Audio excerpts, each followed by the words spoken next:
नमस्कार, राजहंस career private limited के official YouTube channel में मैं अनिल साहू आप सभी का स्वागत करता हूं। तो चलिए हमने जो मैकेनिकल में जो ऑब्जेक्टिव सीरीज स्टार्ट किया था उसको कंटिन्यू करते हैं। ठीक है, पहला क्वेश्चन देखते हैं। When the Mach number is less than unity the flow is called. ठीक, मैक नंबर पहले देखते हैं कि मैक नंबर क्या है। मैक नंबर इसको कैसे डिफाइन करते हैं? वेलोसिटी ऑफ ऑब्जेक्ट या बोल सकते हैं jet divided by velocity of sound. तो साउंड का वेलोसिटी और ऑब्जेक्ट की वेलोसिटी, ठीक है, ये दोनों का क्या है? रेशियो है। मैक नंबर तो दोनों वेलोसिटी का रेशियो तो क्या हो गया आपका? ये डायमेंशनलेस नंबर हो गया, डायमेंशनलेस। ठीक है, इसका कोई यूनिट नहीं होगा, यूनिटलेस भी बोल सकते हैं आप। यूनिटलेस या डायमेंशनलेस। ठीक है, तो मैक नंबर अगर आपका क्या पूछ रहा है? लेस देन यूनिटी, तो आपका साउंड की वेलोसिटी से ऑब्जेक्ट की वेलोसिटी क्या होगी? कम होगी। ठीक है, तो लेस देन यूनिटी के केस में हम क्या बोलते हैं? उसको क्या बोलते हैं हम? Subsonic flow. Mach number less than unity, ठीक है, ये कहलाता है आपका सबसोनिक फ्लो। अगर मैक नंबर आपका इक्वल टू 1 है, ये कहलाता है आपका सबसोनिक फ्लो। अगर 1 से ज्यादा है, ठीक है, मैक नंबर आपका 1 से ज्यादा है तो क्या बोलेंगे? Supersonic flow. और अगर आपका मैक नंबर 5 से ज्यादा है तो क्या बोलेंगे? उसको हम हाइपरसोनिक फ्लो। ठीक है, ये वैल्यू ऐसे याद रखना, एग्जाम में डायरेक्ट पूछते हैं। ठीक है, उसी का और देख सकते हैं, 1 5 से ज्यादा है तो हाइपरसोनिक, 1 से ज्यादा है सुपरसोनिक, 1 है तो सोनिक और 1 से कम है तो सबसोनिक। ठीक है, continuity equation can take the form. ठीक है, कंटिन्यूटी इक्वेशन का फॉर्म पूछा कि हम कैसे लिखते हैं उसको। ठीक, तो देखते हैं कंटिन्यूटी इक्वेशन क्या है। जैसे ये फ्लो फील्ड है आपका, सेक्शन 1 सेक्शन 2, आपका फ्लो कैसे हो रहा है? इस डायरेक्शन से आपका फ्लो हो रहा है। ठीक, तो कंटिन्यूटी इक्वेशन क्या होता है कि आपका जितना मास इन हो रहा है, मास पर यूनिट टाइम, उतना मास क्या होगा? आउट भी होगा। Mass in is equal to mass out per unit time. मतलब मास का जो एक्यूमुलेशन है, मास का जो एक्यूमुलेशन है वो क्या होगा? 0। ठीक है, तो इसको आप कैसे लिख सकते हैं? और मास को क्या लिख सकते हैं हम लोग? Rho into A into we. अगर आपको ऐसा ना पता चले तो आप इसका यूनिट बैलेंस करके भी निकाल सकते हैं। डेंसिटी का क्या हो जाएगा आपका? केजी पर मीटर क्यूब। एरिया का हो गया आपका मीटर स्क्वायर। और वेलोसिटी का होता है मीटर पर सेकेंड। ठीक है, इसको जब आप काटेंगे तो क्या बचेगा आपके पास? केजी पर सेकेंड। यही क्या कहलाता है आपका? मास फ्लो रेट। ठीक है, तो देख लो आप कौन सा है? रो ए V1, रो 2 A2 V2। ठीक है, तो इसका मतलब क्या होगा? Mass at section 1 equal to mass flow rate at section 2। ठीक, तो आंसर कौन सा हो जाएगा? Rho 1 A1 V1 equal to rho 2 A2 V2। ठीक है, ये P प्रेशर है ना, प्रेशर के टर्म में नहीं होता है। ठीक है, ये प्रेशर वाले टर्म में नहीं होता है। ठीक है, यहाँ पे रो 1 A1 है लेकिन वेलोसिटी नहीं है। ठीक है, तो आंसर क्या हो जाएगा? डी। नेक्स्ट क्वेश्चन देखते हैं। The Reynolds number is represented by. Reynolds number क्या होता है? Inertia force upon gravity, inertia force upon viscous force. Inertia force upon viscous force. ठीक है, inertia force upon viscous force. देखिए, inertia force upon pressure force, ये जो ratio है inertia force और प्रेशर फोर्स का, ये कहलाता है आपका यूलर नंबर। ठीक है, यूलर नंबर। ये सभी कैसे आपके? डायमेंशनलेस नंबर है, क्योंकि फोर्स और फोर्स का रेशियो है तो इसका कोई यूनिट नहीं होगा। तो इनर्शिया फोर्स और प्रेशर फोर्स का जो रेशियो है यूलर नंबर। इनर्शिया फोर्स और विस्कस फोर्स है, ये आपका रेनॉल्ड नंबर, आर से रिप्रेजेंट करते हैं। ठीक है, इनर्शिया फोर्स और ग्रेविटी फोर्स, इनर्शिया और ग्रेविटी, ठीक है, ये कहलाता है आपका फ्लूइड नंबर। Fluid number. ठीक, तो यहाँ पे हमारा आंसर कौन सा हो जाएगा? Inertia force upon viscous force, answer C. ठीक है, 2 और नंबर होते हैं इसके साथ में, कौन सा है? एक मैक नंबर, ठीक है, inertia force upon elastic force. जो दोनों मैक नंबर है वो क्या है? दोनों अलग अलग मैक नंबर। ठीक है, इसमें कंफ्यूजन नहीं होना। Inertia force upon elastic force, और एक और नंबर है weber number, inertia force upon surface tension force. तो इसमें सबसे कॉमन क्या है? ऊपर में क्या है आपका? इनर्शिया फोर्स सब में है। ठीक है, ऊपर में इनर्शिया फोर्स और नीचे में अलग अलग टाइप के फोर्सेस आते जाएंगे। फोर्थ क्वेश्चन देखते हैं। The Bernoulli's equation is used for. Bernoulli का इक्वेशन, पहले चीज ध्यान रखो, बर्नौली इक्वेशन को क्या बोलते हैं? और एनर्जी इक्वेशन भी इसी को बोलते हैं। ठीक है, क्यों? क्योंकि ये क्या बताता है? एनर्जी के लिए इक्वेशन दिया हुआ है, फ्लो फील्ड के लिए। तो इस क्वेश्चन को बनाने से पहले हम देखते हैं कि इसके लिए कंडीशन क्या है बर्नौलीज इक्वेशन के लिए, ठीक है। तो बर्नौली इक्वेशन को लिखते कैसे हैं, P by rho g v²/2g + z equal to c constant. ये सभी क्या है, अलग अलग टाइप के एनर्जी हैं, ठीक है। ये क्या आपका प्रेशर एनर्जी हेड या प्रेशर हेड बोलते हैं, ये आपका वेलोसिटी हेड और ये आपका डेटम हेड, ठीक है। जो हाइट के कारण एनर्जी आता है डेटम हेड। ये तीनों का सम क्या होता है, कांस्टेंट होता है, ठीक है। जैसे आपका ये पाइप फ्लो है, आप अलग अलग सेक्शन ले लो, 1 सेक्शन, सेक्शन 2 और सेक्शन 3, अलग अलग सेक्शन है। तो यहाँ पे तीनों का सम होगा, वो क्या होगा, यहाँ पे जो तीनों का सम है और यहाँ पे जो तीनों का सम है, तीनों क्या होंगे, इक्वल होंगे। किसके अकॉर्डिंग, बर्नौलीज के अकॉर्डिंग। लेकिन किस केस में, तो बर्नौलीज ने इस इक्वेशन को बनाने से पहले क्या किया, कुछ एजम्पशंस लिए थे, ठीक है। तो एजम्पशंस क्या क्या है उसको देखते हैं, ठीक। आपका पहला एजम्पशन है स्टडी फ्लो, ठीक है। तो बर्नौलीज इक्वेशन कहाँ पे लग सकता है, स्टडी फ्लो में। दूसरा है non viscous flow. Non viscous flow जहाँ पे आपका क्या हो, विस्कोसिटी 0 हो। विस्कोसिटी 0 है तो शियर स्ट्रेस भी 0 होगा, विस्कोसिटी 0 है तो शियर स्ट्रेस भी 0 होगा। इनकम्प्रेसिबल फ्लो, इनकम्प्रेसिबल फ्लो जहाँ पे आपका डेंसिटी का हो, कांस्टेंट हो, ठीक है। इसको क्या बोलेंगे हम, incompressible flow. Uniform velocity at cross section, जैसे भी बनाया था ये। आप इस सेक्शन में देखें तो ऊपर में, नीचे में या सेंटर में कहीं पे भी वेलोसिटी कैसे हो, एक समान हो, ठीक है। सब जगह क्या हो, वेलोसिटी एक पर्टिकुलर सेक्शन में एक समान हो। अगर दूसरा सेक्शन देखेंगे तो यहाँ पे वेलोसिटी चेंज हो सकता है, v2 ये, तो एक पर्टिकुलर सेक्शन में सभी जगह क्या हो, वेलोसिटी कांस्टेंट हो। इरोटेशनल फ्लो, ठीक है। अगर हम इसमें एक पार्टिकल कंसीडर करें तो ये इस डायरेक्शन में फ्लो होने के साथ साथ अपने सेंटर के अबाउट रोटेशन ना कर रहा हो, तो फ्लो कैसा होना चाहिए, इरोटेशनल फ्लो होना चाहिए, ठीक है। तो ये सब क्या है, इसके एजम्पशंस है, इसी में आप लगा सकते हैं बर्नौलीज इक्वेशन, ठीक है। अब देखते हैं इसका आंसर क्या होगा। तो लैमिनार विस्कस फ्लो, तो विस्कोसिटी नहीं होना चाहिए, तो ये आंसर गलत हो गया, नॉन विस्कस होना चाहिए ना। विस्कस फ्लो, ये भी, इसमें भी विस्कोसिटी आ गया, तो ये भी आंसर नहीं होगा। टर्बुलेंट फ्लो, टर्बुलेंट फ्लो के केस में क्या होता है, आप इसको स्टडी भी कंसीडर कर सकते हैं, ठीक है। और उसके बाद बच गया आपका इनकम्प्रेसिबल फ्लो। ये था हमारे जंक्शन में डेंसिटी कांस्टेंट, इनकम्प्रेसिबल फ्लो, ठीक है। तो आंसर क्या हो जाएगा इसका, डी। अगला क्वेश्चन देखते हैं। Bernoulli's equation is based on, ठीक है, किस पे बेस्ड है, अभी अभी बताया था किस पे बेस्ड है, ये एनर्जी पे। फ्लो फील्ड में अलग अलग सेक्शन में जो एनर्जी का सम है, अलग अलग टाइप की जो एनर्जी है उसका जो सम है वो क्या होता है, इक्वल होता है, माने कि क्या होता है, कंजर्व होता है, संरक्षित रहता है, ठीक है। इसको क्या बोलते हैं, ऊर्जा संरक्षण का भी नियम बोल सकते हो आप फ्लो फील्ड के लिए, ठीक है। Conservation of energy, conservation of mass, इससे कौन सा बना है आपका, कंटिन्यूटी इक्वेशन इस पे बेस्ड है, ठीक है। Continuity equation. Conservation of momentum, ये कहां पे एप्लीकेबल होता है, जहां पे दो बॉडी में कोलिजन हो रहा हो, ठीक है। कोलिजन यानी कि संघट्ट हो रहा हो, ठीक है, दो बॉडी टकरा रहा है, उस केस में क्या होता है, मोमेंटम कंजर्व होता है, ठीक है। कंजर्वेशन ऑफ हीट, ठीक है।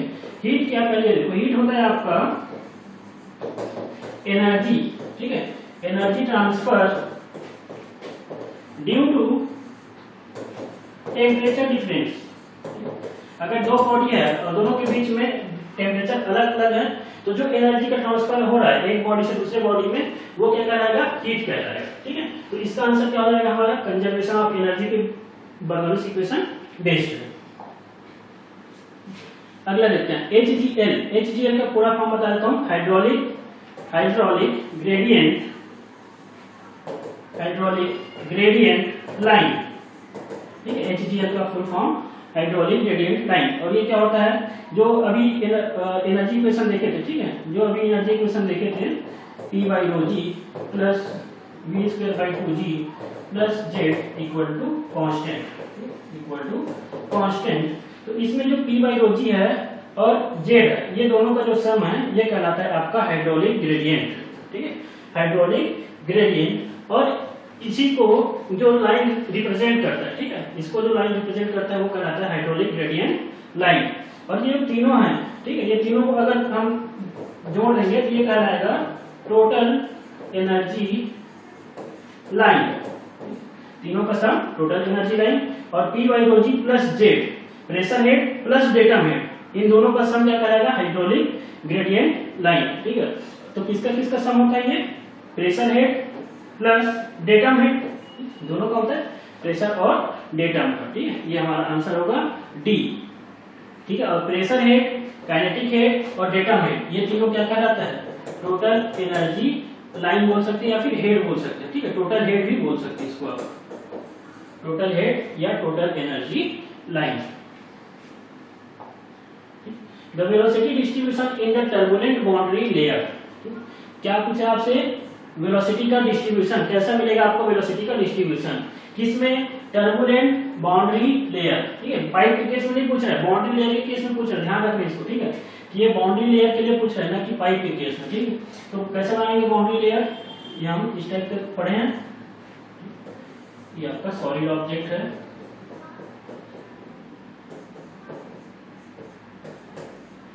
तो ये हमारा ये जो जोन है, ये जो जोन है ये हमारा क्या है, लेमिनार जोन है, लेमिनार। उसके बाद ट्रांजिशन, उसके बाद आता है आपका ये वाला जो जोन है, ये कहलाता है टर्बुलेंट बाउंड्री लेयर, ठीक है, टर्बुलेंट बाउंड्री लेयर। इसमें वेलोसिटी का डिस्ट्रीब्यूशन कैसे बनाते हैं हम लोग, ये इस टाइप का होता है, ये ठीक है। इसमें और यहाँ भी बनेगा इस टाइप का, ठीक है। ये दोनों प्रोफाइल में थोड़ा सा फर्क है, ये जो प्रोफाइल है आपका ये कहलाता है लॉगरिथमिक, लॉगरिथमिक, लॉगरिथमिक प्रोफाइल, और ये जो प्रोफाइल है ये कहलाता है आपका पैराबोलिक प्रोफाइल, पैराबोलिक प्रोफाइल और लॉगरिथमिक प्रोफाइल, ठीक है। देखने में दोनों एक जैसे दिख रहे हैं, लेकिन ठीक है इसको थोड़ा सा अंदर बताता हूँ। ये जो प्रोफाइल है, ठीक है, ये आपका पैराबोलिक प्रोफाइल, ठीक है। और लॉगरिथमिक कैसा रहेगा, यहाँ से स्टार्ट होगा थोड़ा इस टाइप से होगा, ये जो है आपका सेकेंड वाला, तो इस टाइप का जो प्रोफाइल आएगा, पहला वाला आपका पैराबोलिक और जो सेकेंड वाला है ये आपको मिलेगा लॉगरिथमिक प्रोफाइल, ठीक है। इसमें आंसर कौन सा हो जाएगा हमारा, लॉगरिथमिक प्रोफाइल, ठीक है। अगर हमसे लेमिनार जो का पूछे तो ये लेमिनार के लिए है पैराबोलिक, लेमिनार। और लीनियर कहाँ से मिलेगा आपको, लेमिनार, लेमिनार सब लेयर, ठीक है। लेमिनार सब लेयर के लिए जो वेलोसिटी प्रोफाइल होगा वो कैसा होगा आपका, लीनियर प्रोफाइल होगा। कहाँ पे होगा लेमिनार सब लेयर, ये जो आपका जो ये जोन है टर्बुलेंट, टर्बुलेंट वाला जो जोन है आपका, ठीक है, इसमें नीचे में आपको एक पतली सी लेयर मिलती है, ठीक है, ये कहलाता है आपका laminar, laminar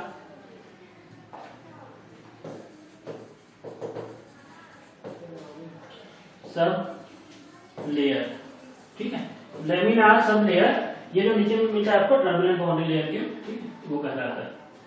the shear stress in turbulent pipe flow, ठीक है। अभी क्या पूछ रहा है, पाइप फ्लो के केस में पूछ रहा है, टर्बुलेंट फ्लो है और कौन से शियर स्ट्रेस के बारे में पूछ रहा है, ठीक। तो दोनों के केस के लिए मैं बता देता हूँ कि पाइप फ्लो में जैसे कि आपका पाइप है, पाइप है, तो इस केस में आपका पहले बनाता हूं मैं, ये जो प्रोफाइल मिला है आपको पहला, ठीक है, ये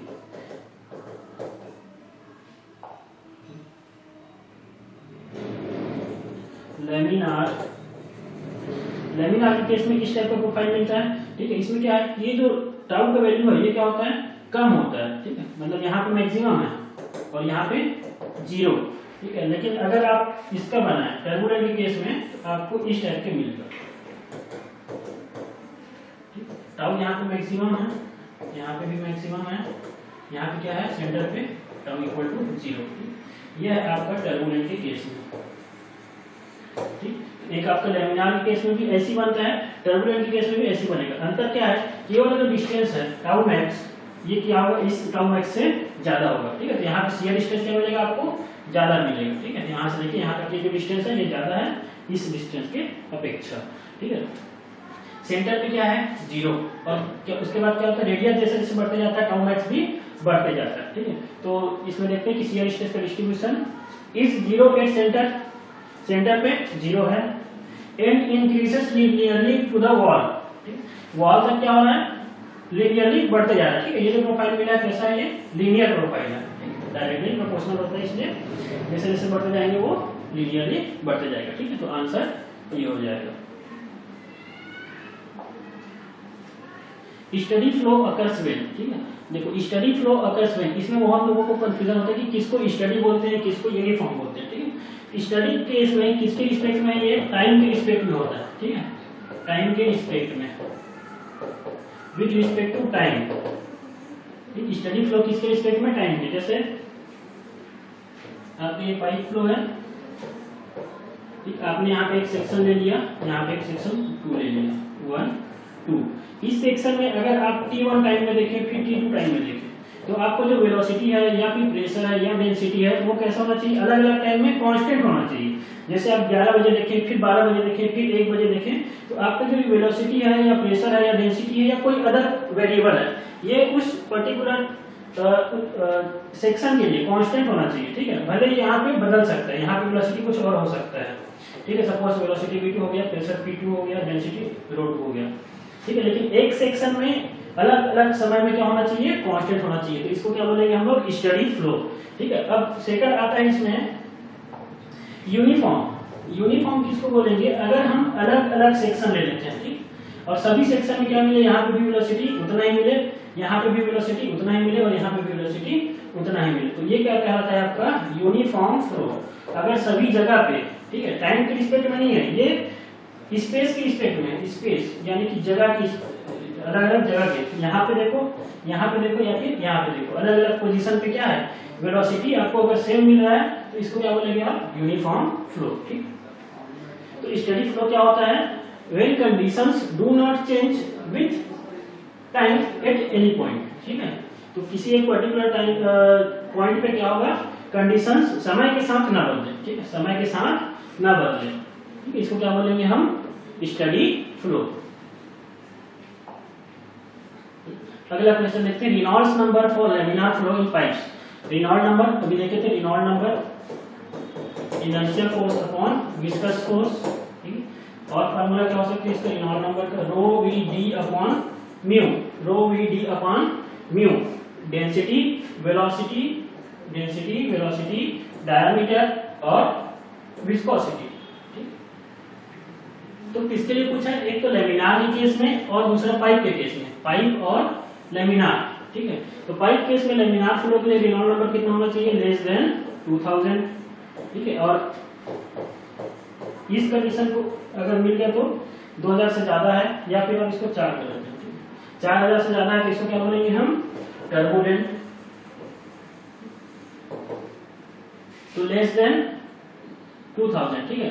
तो लेस देन 2000 है तब क्या है हमारा फ्लो, लैमिनार है, ठीक। और ग्रेटर देन 4000 है तो ये किसके लिए है आपका, टर्बुलेंट के केस में, ठीक, टर्बुलेंट के केस में। ये देखते हैं कंडीशन। लैमिनार फ्लो के लिए pipe flow, open channel flow और फ्लो बिटवीन पैरेलल प्लेट्स, ठीक है। ओपन चैनल फ्लो में प्रेशर कितना होता है, प्रेशर होता है आपका एटमॉस्फेरिक प्रेशर के बराबर, तो उसको हम बोलेंगे ओपन चैनल फ्लो, ठीक है। तो लैमिनार फ्लो के लिए रेनॉल्ड नंबर कितना होना चाहिए, 2000 से कम, इस केस के लिए 500 से कम और इस केस के लिए 1000 से कम, ठीक है। और टर्बुलेंट फ्लो के लिए कंडीशन क्या है कि रेनॉल्ड नंबर 4000 से ज्यादा होना चाहिए पाइप फ्लो के केस में, और पैरेलल प्लेट्स के बीच में 2000 से ज्यादा, ठीक है। और अगर चैनल के बीच में फ्लो हो रहा है, या सॉरी ओपन चैनल फ्लो है तो 1000 से ज्यादा होना चाहिए। और दोनों को बीच में आ गया तो जैसे यहाँ 2000 से 4000 के बीच में आ गया तो ये कहलाता है आपका ट्रांजिशन फ्लो, ठीक, ट्रांजिशन फ्लो सभी में होगा। जैसे यहाँ 500 से 1000 के बीच में आ गया और यहाँ 1000 से 2000 के बीच में आ गया, ठीक है। तो ये क्या कहलाता है, ट्रांजिशन फ्लो। ट्रांजिशन फ्लो मतलब उसका फ्लो लैमिनार भी हो सकता है और टर्बुलेंट भी हो सकता है, और इसका जो एनालिसिस होता है वो दोनों के अकॉर्डिंग होता है, ठीक है, दोनों के हिसाब से इसका एनालिसिस होता है, ठीक है। तो आज के लिए इतना ही। ऐसे ही जो और इंटरेस्टिंग है या फिर कॉन्सेप्चुअल क्वेश्चन है उसको देखने के लिए बने रहिए राजस के साथ, ठीक है। आज के लिए धन्यवाद।